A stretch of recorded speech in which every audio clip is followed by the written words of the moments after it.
মাশাআল্লাহ, আজকের এই ছোটো মাছের রেসিপিটা খুবই সুস্বাদু একটা রেসিপি।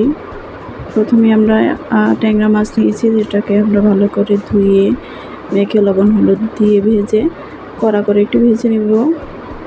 তারপর মাছগুলো তুলে নিয়ে ওই তেলে আবার পেঁয়াজ কুচি দিয়ে পেঁয়াজটাকে ভালো করে ভেজে তার মাঝে আবার দিয়ে দেব হচ্ছে টমেটো কুচি।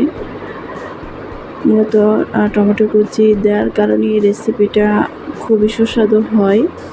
এই মাছটাতে টমেটোটা খুব ভালো যায়, তাই টমেটোটা দিয়ে দিলাম এবং ভালো করে ভেজে সিদ্ধ হওয়া পর্যন্ত ভেজে নেব। ভালো করে ভেজে হালকা একটু ডেকে নেব যেন তাড়াতাড়ি সিদ্ধ হয়ে যায়।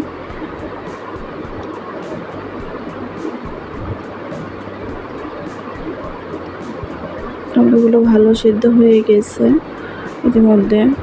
তো এখন এটার মধ্যে একটু হালকা পানি দিয়ে দেব।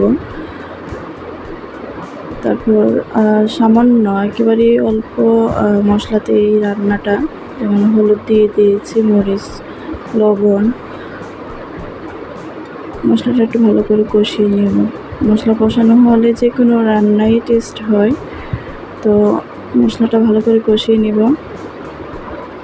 যতক্ষণ পর্যন্ত না উপরে একটু তেল তেল ভাব চলে আসে। তারপর ভেজে রাখা মাছগুলোকে দিয়ে একটু নেড়ে চেড়ে আবার একটু কষিয়ে নেব যেন মাছের ভেতর মশলাটা ভালো করে যায়।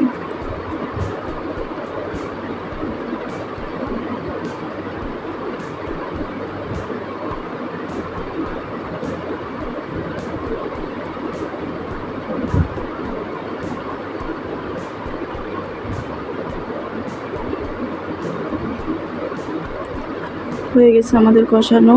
এখন অল্প একটু কাঁচামরিচ দিয়ে ব্যাস তুলে নিব। কমপ্লিট আমাদের আজকের এই মজাদার রেসিপিটা। একবার হলেও ট্রাই করবেন, আশা করি খুবই ভালো লাগবে। খুবই সুস্বাদু এই রেসিপিটা। আসসালামু আলাইকুম। সবাই আমার এই নতুন চ্যানেলটিকে সাবস্ক্রাইব করে পাশে থাকবেন, সাপোর্ট করবেন এবং আরও নতুন নতুন